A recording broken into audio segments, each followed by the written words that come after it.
नमस्कार, जोहार। आप देख रहे हैं झारखंड स्वतंत्र खबर। हमारे साथ दिनेश मुंडा जी हैं, पढ़े लिखे युवा हैं और आदिवासी मुद्दे पर अपनी बातों को रखते रहते हैं, राजनीतिक समझ भी है। लेकिन हम आज बात करेंगे कि हेमंत सोरेन का दूसरी बार ऐतिहासिक जीत के साथ ये दूसरी बार रचे हैं कि पिछले बार जिनका सरकार था वो इस बार भी सरकार में आए हैं। मैंने 24 साल के दरमियान में ये पहला बार ऐतिहासिक जीत हुआ है।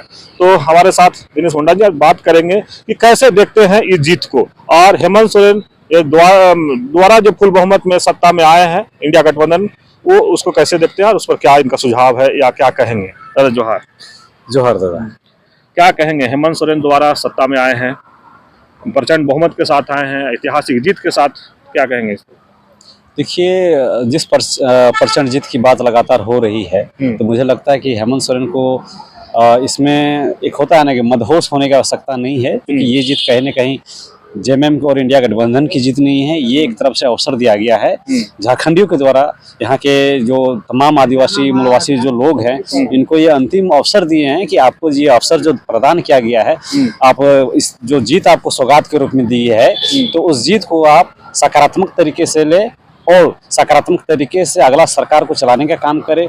और जो भी चीजें यहाँ पे जो लंबे समय से लंबित चल रहे मामले, उस पे काम करे। तो मुझे लगता है कि बहुत ज्यादा खुश होने की आवश्यकता नहीं है, क्योंकि यही वो जनता है जो रघुवर दास को भी जमीन दिखाने का काम की थी। और ये मुझे लगता है कि इस बार इंडिया गठबंधन का, खासकर जेएमएम का ये राजनीतिक सफर में जो टर्म होने वाला है, ये बहुत ही खास होने वाला है।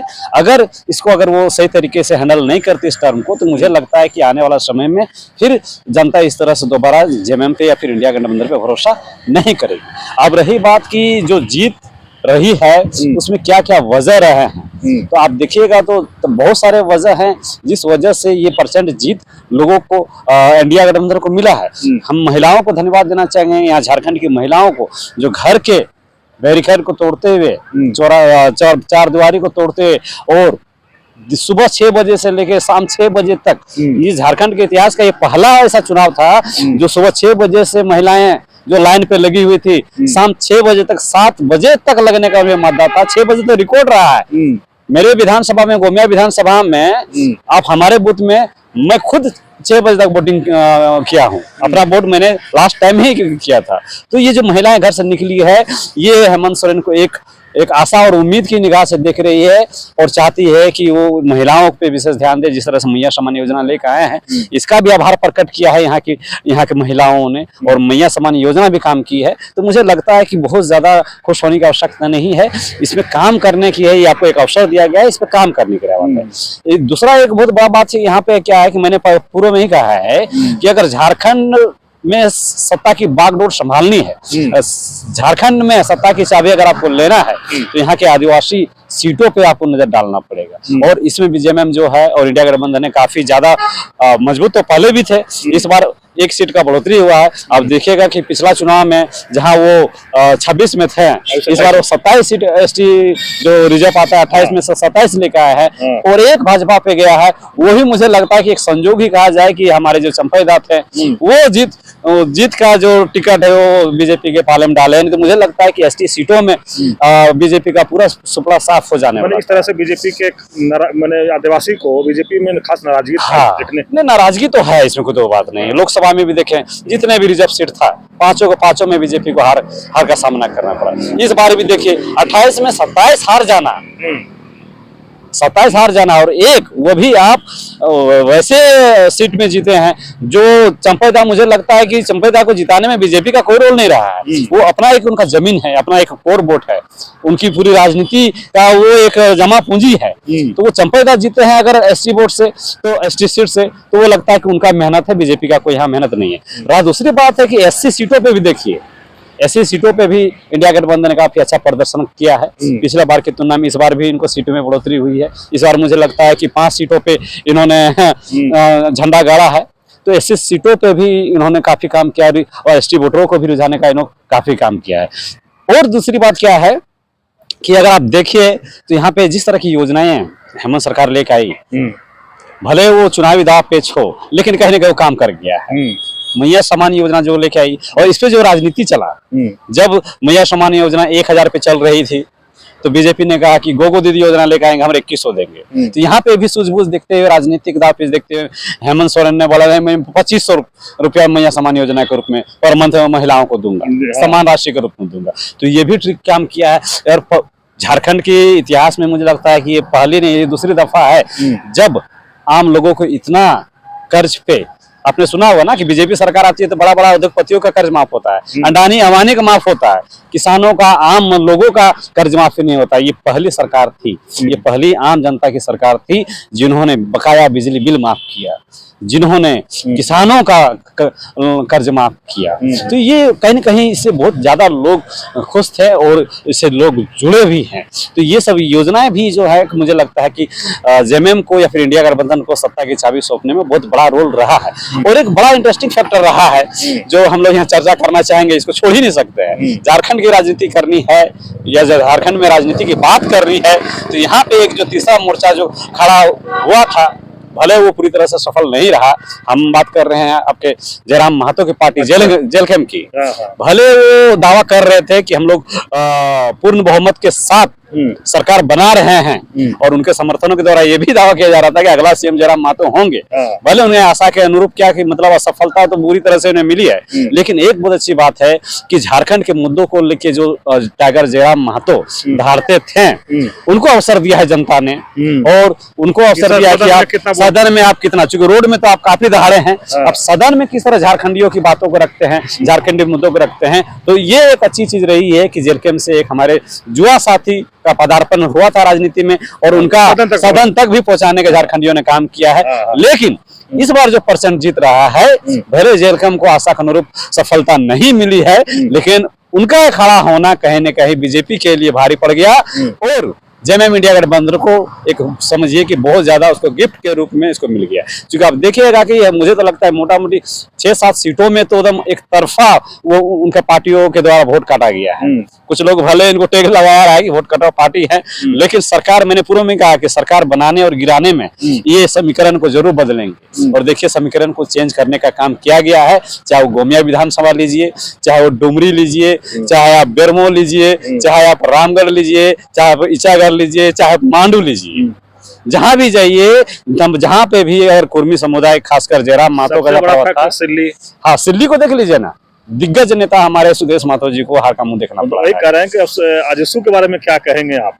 आंसू का देखिए, मैंने तो शुरू में ही कहा है, कई वीडियो में मैंने कहा है कि अगर जयराम महतो विधानसभा चुनाव में अगर अपनी दावेदारी पेश करते हैं, अपनी पार्टी का दावेदारी पेश करते हैं, इसमें सबसे ज्यादा अगर किसी का नुकसान होने वाला है तो वो आंसू को नुकसान होगा। और आंसू को जहां नुकसान होगा वो सीधी सीधी बात है कि एनडीए को नुकसान होगा। और जब एनडीए को नुकसान होगा तो इसका फायदा ऑटोमेटिक है कि आपको इंडिया गठबंधन को मिलेगा। और जो पूर्ण रूप से हमने जो प्रेडिक्शन किया था कि इंडिया गठबंधन सरकार बन रही है, जेएमएम की सीटों में वृद्धि होगी, वो मुझे लगता है कि कहीं न कहीं वो ठीक ठाक बैठता हुआ दिख गया है। तो जयराम महतो का पार्टी जो आई, ये भी कहीं न कहीं इंडिया गठबंधन को जीत का सफर पूरा करने में काफी ज्यादा मदद किया है। और एक यहाँ पे देखेंगे बीजेपी का भी बहुत बड़ा रोल रहा है इंडिया गठबंधन को जिताने में, क्योंकि जिस नीचे लेवल का राजनीति उन्होंने झारखंड में आके किया था, जिस तरह की प्रयोगशाला के रूप में वो झारखंड को देख रहे थे, बीजेपी को इसका खामियाजा भुगतना पड़ा है। जितने भी नैरेटिव सेट किए गए झारखंड में, जितने भी नैरेटिव, चाहे वो माय रोटी बेटी का बात किया गया, चाहे लव जिहाद का बात किया जा रहा था, चाहे घुसपैठियों का बात किया गया, चाहे डेमोग्राफी चेंज हो रहा है, चाहे आदिवासियों की घटती जनसंख्या को लेके जिस तरह से उसे चुनावी रंग दिया गया, राजनीतिक रंग दिया गया एनडीए गठबंधन के द्वारा, उसे कहीं न कहीं मुझे लगता है कि जनता जान चुकी थी कि ये एक सिर्फ जुमला है और ये जुमला चुनाव के बाद खुश हो जाएगा। जुमला से कोई लेना देना नहीं है एनडीए पार्टी को। इसीलिए मुझे लगता है कि इसको भांपते हुए भी ये तमाम नैरेटिव इनका फेल हो गया है।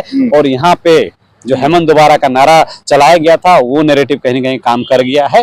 और जेएमएम के जो भी नेता थे, काफी राजनीतिक सूझबूझ का भी, ये झारखंड की राजनीति में पहली बार है जो ये दूसरा टर्म आने वाला है हेमंत सोरेन का। इससे पहले टर्म में भी किस तरह से अपने वक्ताओं को किस तरह से अपने नेताओं को संयमित रखना है, ये तौर तरीका हेमंत सोरेन जी का बहुत अच्छा रहा। इस बार उल्टा फुल्टा अनगढ़ बयान दिखेगा कि इंडिया गठबंधन की तरफ से कभी कुछ नहीं किया गया है। जस्ट इसके ऑपोजिट बीजेपी वाले, इंडिया गठबंधन वाले जो मन में आया सो यहाँ पे प्रयोगशाला के तौर पे जो भी बयानबाजी किए वो कहीं ना कहीं सारा यहाँ के लोगों ने नकार दिया है और सत्ता की चाबी इंडिया गठबंधन को देने का काम आप किया। कहना चाह रहे थे कि प्रयोगशाला में जो प्रयोग किए बीजेपी के लोग वो कहीं ना कहीं उन्हीं को नुकसान पहुंचा दिया। बेशक, अरे भाई आप यहाँ के शिबू सोरेन जो आप जान रहे हैं कि जेएमएम पार्टी के सुप्रीमो है और झारखंड आंदोलन में इनका बहुत बड़ा रोल रहा है, वैसे कदावर नेता के बेटे को, यानी झारखंड के बेटे को, अगर हम कहें तो ये ज्यादा न्याय संगत होगा, उनके बेटे को नहीं, झारखंड के बेटे को आपने क्या किया है कि जेल में डालने का काम किया है और उनके खिलाफ इस तरह से आप नकारात्मक राजनीति कर रहे थे, तो कहीं ना कहीं जनताओं को जुड़ाव हेमंत सोरेन से, जेएमएम पार्टी से रहा है, भावनात्मक लगाव रहता है। तो उनको भी लगा कि एक बाहर के लोग आके हमारे देश, हमारे राज्य के, हमारे झारखंड के माटी के लाल को इस तरह से प्रताड़ित किया जा रहा है, तो लोगों को ऐसा फील हुआ कि नहीं, पहले हमें घर बचाना चाहिए, हमें अपनों के लिए खड़ा होना चाहिए। और देखिए आज जनता हेमंत सोरेन के साथ खड़ा थी और उनको जेल से बाहर भी आए और सत्ता की बागडोर भी जनता उनको सौंपी है। और दूसरी बात ये रहा ना कि जैसे हमारे मित्रों और बहुत सारे लोगों को बराबर किया जाता है कि जहां जहां बीजेपी की सरकार आती है वहां पे आदिवासियों पे अमानवीय व्यवहार, जुल्म, शोषण, अत्याचार बेहताशा बढ़ता ही जाता है। आपसे कुछ छुपा नहीं है। आप मणिपुर देखिए, मणिपुर आज भी जल रहा है। मणिपुर में आदिवासी महिलाओं को नंगा परेड कराया जाता है। मध्य प्रदेश में आदिवासियों पे पेशाब किया जाता है। अभी हालिया प्रकरण उड़ीसा में जो आया है, जो हमारी महामहिम हमारी राष्ट्रपति द्रौपदी मुर्मू जी का क्षेत्र माना जाता है, वहां पे हमारी एक 20 वर्षीय आदिवासी युवती के साथ अमानवीय व्यवहार करते हुए मल उनको मतलब क्या कि उनके चेहरे पे लेपने का या फिर खिलाने का प्रयास किया गया है। तो ये इस तरह की जो घटनाएं हो रही हैं वैसे वैसे स्टेटों में जहाँ पे आदिवासी मतलब काफी ज्यादा संख्या में और बीजेपी की सरकार है, तो कहीं ना कहीं झारखंड की जनता, झारखंड की आदिवासी जनता इस चीज को महसूस करते आ रही है कि अगर ऐसे भी बहुत अच्छा अनुभव नहीं रहा बीजेपी के साथ यहाँ आदिवासियों का, मूलवासियों का, आप रघुवरदास का टर्म उठा के देख लीजिए, 10-10 हजार मुंडाओं पे देशद्रोह का केस थोपा गया। कितने मुश्किल से कोई अपना मवेशी बेच के, कोई अपना जमीन बेच के, कोई अपना घर गिरवी रख के, कोई अपना और भी जो संपत्ति है बचा खोचा उसको जमा पूंजी को बेच के आज वो न्यायालय का चक्कर लगा रहे हैं। तो इतना बड़ा मामला आपका पत्थलगड़ी का जो रघुवरदास में हुआ है, वो खुटी के मुंडाओं ने और यहाँ के आदिवासियों ने इसको बहुत करीब से महसूस किया है। यही बीजेपी सरकार थी जो सीएनटी पे छेड़छाड़ करने का काम किया है। यही बीजेपी सरकार थी जो भूमि बैंक बनाने का काम किया है और जमीन को लूटने का काम किया है।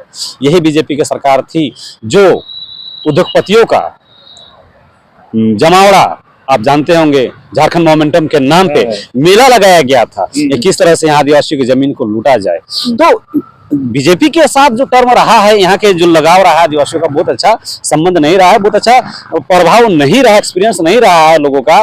तो उस अनुभव से भी हमको जो लगता है कि यहाँ के लोगों ने सीख लिया है और बीजेपी को रिपीट नहीं करना चाहा है और इंडिया गठबंधन को दिया है। एक बहुत बड़ा मामला चल रहा है कि जो धर्म कोड का, धार्मिक पहचान का जो मामला रहा है, बार बार बीजेपी अपने आप को आदिवासी का हितैषी बताती है। मैं भूल जाता हूँ मणिपुर को, मैं भूल जाऊंगा पेशाब कांड को, मैं भूल जाऊंगा अभी हालिया उड़ीसा में जो मल प्रकरण हुआ है, अमान्य व्यवहार जो हमारे आदिवासी महिला से किया गया। लेकिन मैं पूछना चाहता हूँ कि अगर आप इतने बड़े आदिवासी के हितैषी हैं तो आसाम से जो बोरो प्लेयर आप मंगाए थे यहाँ पे, लाखों लाख आदिवासी सदियों से आसाम में रहते आए हैं, आप उनको पहचान क्यों नहीं दे रहे हैं? एसटी स्टेटस क्यों नहीं दे रहे हैं? जबकि आप केंद्र में आप में हैं, राज्य में आप में हैं, तो आप क्यों नहीं उनको देख रहे हैं भाई? दूसरा बात, सरना धर्म कोड का जो मामला रहा है काफी लंबे वर्षों से लंबित चल रहा है। अगर आप ऐसा है तो आप बिना औपचारिकता को देखते हुए, बिना कोई एक्सक्यूज के आप सरना धर्म कोड क्यों नहीं दे रहे हैं आदिवासियों को? तो जितने भी काम बीजेपी का रहता है वो कहीं न कहीं आदिवासियों को जड़ों को काटने का काम रहता है, आदिवासियों को मिटाने का काम रहता है। ये झारखंड के आदिवासियों को पहले ही समझ में आ गया है। भले अन्य राज्यों के आदिवासियों को इस चीज को समझ में नहीं आया है, लेकिन झारखंड के आदिवासी लोग समझ रहे हैं। तो तमाम चीजें रहा है जिससे आदिवासी आक्रोशित है, आदिवासी बीजेपी को लेके उनमें रोष है। और वो आप लोकसभा चुनाव का एक्सपीरियंस रहा है, चाहे विधानसभा का एक्सपीरियंस रहा, आप देखे होंगे कि आदिवासियों ने पूरी तरह से एनडीए की सरकार हो या बीजेपी की सरकार हो उसको खारिज कर दी है। लेकिन जिस तरह से आप कह रहे हैं कि बीजेपी को आदिवासी समाज जो है खारिज कर दिया है, हेमंत सोरेन के लाया है, लेकिन क्या लगता है इस बार का कार्यकाल कुछ कहना चाहेंगे हेमंत सोरेन के, तो कुछ सुझाव देंगे या क्या? देखिए, सुझाव तो हम लोग यही देना चाहेंगे कि जिन मुद्दों को लेके जेएमएम का गठन हुआ, जिन मुद्दों को लेके झारखंड का निर्माण हुआ, जिन मुद्दों को लेके सत्ता और विपक्ष दोनों राजनीति करते हैं, उससे सरकार को गौर फरमाना चाहिए, उसमें गहन स्टडी करना चाहिए। और अभी जो सबसे बड़ा जो मामला चला है, ये हेमंत सोरेन के पिछले पीरियड में, जो नया पीरियड आने वाला, मैं इसका बात नहीं कर रहा हूँ, जो पुराना पीरियड रहा है 19 का जो पीरियड रहा है, उसमें सबसे बड़ा जो सबसे बड़ा प्रकरण चला है पूरे सालों साल 5 साल, वो रहा है कि यहाँ के जो बेरोजगार युवा हैं, जो नौकरी की तैयारियां कर रहे हैं, उनको लेके हेमंत सरकार काफी ज्यादा बढ़िया परफॉर्म नहीं की है। लड़कों में, युवाओं में, बेरोजगारों में काफी ज्यादा आक्रोश है। जिस तरह से पेपर लीक का मामला, एक के बाद एक पेपर लीक का मामला आया है, ये बेहद ही निराशाजनक रहा है हमारे युवाओं के लिए। तो हेमंत सोरेन को सबसे पहले ये होना चाहिए कि एक तो बहाली कराइए आप, जिस तरह से 5 लाख नौकरी देने का बात करते हैं, तो उस तरह नौकरी आप दीजिए। दूसरी बात, पारदर्शिता के साथ, ना कोई पेपर लीक हो, ना किसी तरह का खरीद फरोख्त का काम हो, पारदर्शिता के साथ आप एग्जाम लीजिए और यहाँ के बच्चों को नौकरी दीजिए। और 60-40 का जो नीति लेकर आए थे, उस तरह की नीति को दोबारा फिर से रिपीट मत कीजिए। ज्यादा से ज्यादा यहाँ के बच्चों को नौकरी दीजिए, यहाँ के मूलवासी आदिवासियों को ज्यादा से ज्यादा नौकरी देने का प्रयास करें, पहला बात। दूसरा बात रहा है कि जो धार्मिक पहचान को लेके आपने प्रयास किया था, उसको वो कैसे अच्छी तरह से आगे लेके जाया जाए कि यहाँ के धार्मिक पहचान की जो लड़ाई है उसको माकूल एक रिजल्ट यहाँ के लोगों को दिया जाए, इस पे काम करना बहुत जरूरी है।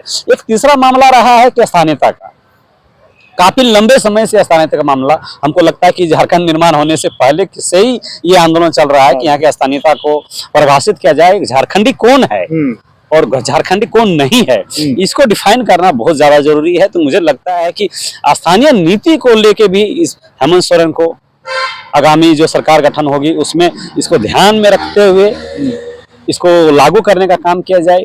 रोजगार नीति, यहाँ के बेरोजगारी दर, आपको मैंने पहले ही कहा कि यहाँ बेरोजगारी चरम सीमा पे है, तो बेरोजगारी किस तरह से कम किया जाए, किस तरह से लोगों को नौकरी रोजी रोटी से जोड़ा जाए, इस पे काम करना चाहिए।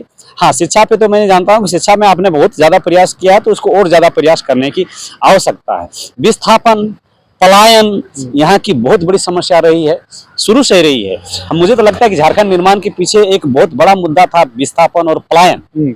तो जिस तरह से विकास के नाम पे, जिस तरह से उग्रवाद के नाम पे, जिस तरह से जलाशय के नाम पे, नहर के नाम पे, और जिस तरह से स्वास्थ्य के नाम पे, शिक्षा के नाम पे, खेल के नाम पे आदिवासियों के जमीनों को लूटा गया है और उन्हें विस्थापित किया गया है, तो आज भी लाखों लाख विस्थापित परिवार अपने उचित मुआवजे के लिए, अपने उचित पुनर्वास के लड़ाई के लिए आज भी वो कल कारखानों के मालिकों से, प्रबंधकों से लड़ रहे हैं, कानूनी प्रक्रिया में भी लड़ रहे हैं। तो मुझे लगता है कि ये एक बहुत बड़ा मुद्दा है कि विस्थापित लोगों को भी संज्ञान में लेते हुए जो भी विस्थापितों का दुख दर्द है उसको सॉर्ट आउट करने का काम किया जाए। इस तरह से देखा जाए तो बहुत सारी चीजें हैं, उस पर सरकार को काम करना। हाँ, एक चीज मैं यहाँ जरूर बोलूंगा, भले ये मामला डेमोग्राफी, घुसपैठ का बातें को कहा जा रहा है कि ये चुनावी दावपेच था, बीजेपी के द्वारा एनडीए सरकार के दलाया गया, लेकिन नहीं, कहीं ना कहीं इसमें सच्चाई भी है। डेमोग्राफी तो हर जगह चेंज हुआ है, चाहे वो रांची हो, मतलब जहां जहां शहरीकरण हुआ है, जहां जहां विकास के लिए नई नई इमारतें गढ़ी जा रही थी, वहां वहां डेमोग्राफी चेंज हुआ है। आप आज रांची के सरजमी पे खड़ा है, ये आदिवासी बहुल क्षेत्र 5th शेड्यूल एरिया आता है, लेकिन विधानसभा सीट जनरल है। तो ये डेमोग्राफी चेंज का ही असर है, प्रभाव है। तो डेमोग्राफी तो चेंज हुआ है, जमशेदपुर का भी हुआ है, रांची का भी हुआ है, संथाल परगना में भी हुआ है। तो कहीं ना कहीं इसमें सच्चाई भी है। तो इसमें भी सरकार को गंभीरता से लेते हुए, खासकर वैसे जगह पे जहाँ पे आदिवासी बहुल क्षेत्र है, चाहे वो संथाल का क्षेत्र हो, चाहे वो कोल्हान का क्षेत्र हो, अगर डेमोग्राफी का मामला अगर है सही में, और मुझे भी लगता है कि इसमें सच्चाई है, तो डेमोग्राफी का मामला में जो बाहरी घुसपैठ अगर आ रहे हैं तो किस तरह से उन्हें रोका जाए, किस तरह से अपने घर को सुरक्षित किया जाए, इस पे भी हेमंत सोरेन को काम करना चाहिए। चलिए, अभी दिनेश मुंडा जी की बात आप सुन रहे थे, जिस तरह से लगातार बीजेपी पर भी अपनी बात को रखे, चुनाव हारे हैं, क्यों हारे हैं, क्यों आदिवासी समुदाय बीजेपी को नकारा है, एसटी जो सीट था उसमें क्यों लगातार घट रहे हैं। लेकिन कहीं ना कहीं हेमंत सोरेन के भी कुछ सुझाव दिए हैं कि जो यहाँ पलायन का है, रोजगार की बात है, या जो नौजवानों का नौकरी एग्जाम में जिस तरह से पेपर लीक के मामला, तमाम बात ये उठा रहे हैं कि शायद इस बार जो सत्ता में जब आ रहे हैं हेमंत सोरेन, तो इस सब चीज पर सुधार होगा और कहीं ना कहीं इस पर ध्यान रखेंगे। तो इसी तरह की खबर को देखने के लिए आप झारखंड स्वतंत्र खबर जुड़े रहिए। जोहार, नमस्कार।